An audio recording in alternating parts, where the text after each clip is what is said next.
Good morning, my Facebook followers. Welcome to Exploring the Car with host Castaldo. And I'm leaving for work tonight, and I'm going to do a more in-depth video tonight because I have a lot on my mind and a lot to discuss. And just getting my sneakers on. And I come to find out this morning too that Chris Cornell from Soundgarden, one of my favorite and most influential bands for me growing, in the 90s. And I made a comment on Facebook just now, and somebody responded, "Oh, not everybody's death is a conspiracy and this and that." And I don't jump on those bandwagons every time somebody dies, trust me. But when I first saw his picture this morning, and in my mind I viewed him when I thought about his death, and it shocked me because it was, he wasn't sick. Nobody reported him sick. Even his family was shocked. People were thinking, was it an overdose? Was it suicide? The first thing I saw in my head was a scorpion with a human face, and it had this big stinger that was crawling towards down his, this way towards his heart. So I don't know if a lot of times musicians in general, me being one and a songwriter, we attract vampiric consuming entities. They're into consuming energy, vampiric-like, and they get high off that emotional vibes that come off the musician and the artist, and they get drawn to that, and they implant themselves in that person's consciousness and weave themselves inside that person's genetic memory and stay with them for incarnations upon lifetimes. And I really hope Chris Cornell finds his way through the realms and finds it to his appropriate realm, that he can find some kind of peace within his soul and spiritually ascend to a higher vibration. And I was last night, it's going to be out in a couple weeks probably, because he has a couple of shows that he's got to put out before that.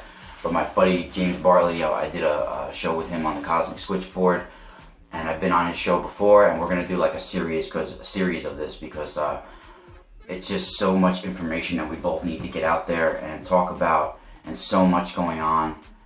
And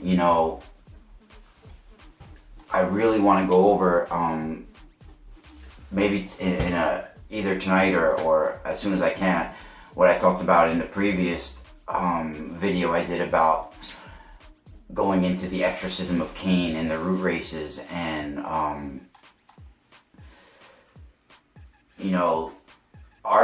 and basically these cosmic wars that took place, and with Archangel Michael that are taking place. And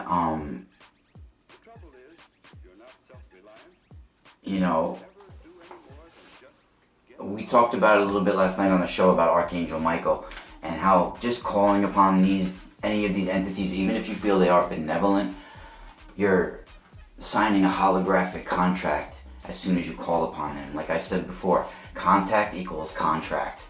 And just to make them manifest, it takes energy for them, and you have to pay for that. You owe them now, and I want to talk about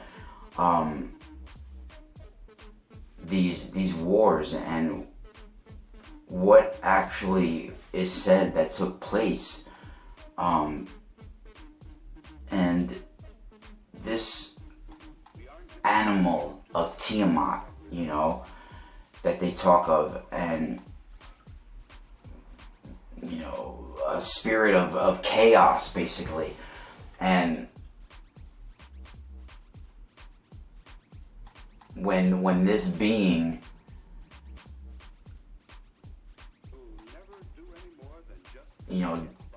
was fighting against these forces, all the evils and troubles that are of humanity was called down upon the head of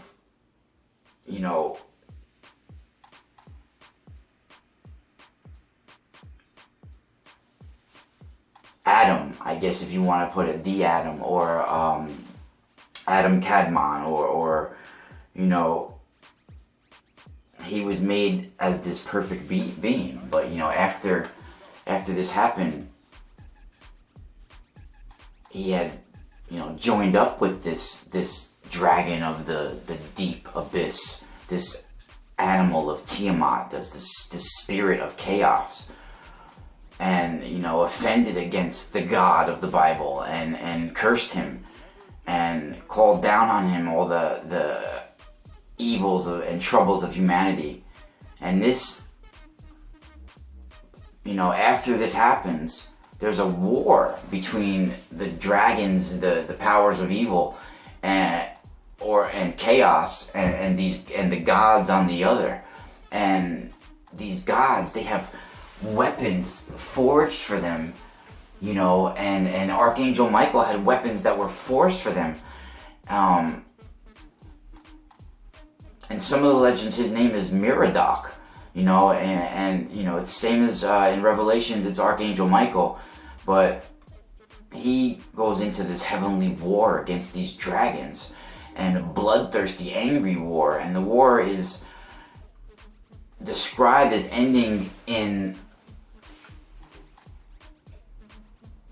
the side of the good, but maybe this war is still going on, and it's been the dark side that's been controlling us all this time, and the side of the good will prevail, but it's going to be a hard battle, and we're coming to that battle now, and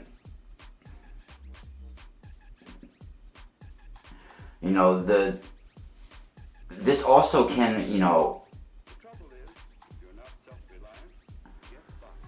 it's said that in some research that I did, that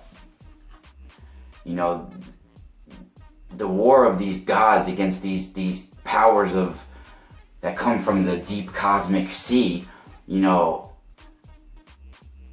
it kind of refers, it said, to the last terrestrial application to the struggle between the Aryan adepts of the fifth race and the sorcerers of Atlantis, the demons of the deep, the islanders surrounded with water who disappeared in the deluge. And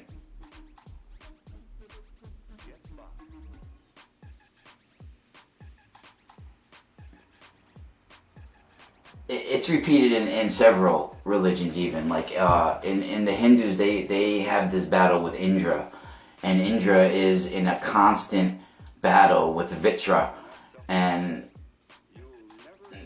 this is called like the demon of drought, and Indra's totally at war with him all the time, and then slays him at the end. And he's actually called, Indra's actually called the Slayer of Vitra, as Michael is basically called the Conqueror and Slayer of the Dragon. So both these enemies are then the old dragon, or the red dragon, and basically probably the similar person, Archangel Michael and Indra. So I'm gonna say Spiral out for now, and we'll see you again soon. Spiral out.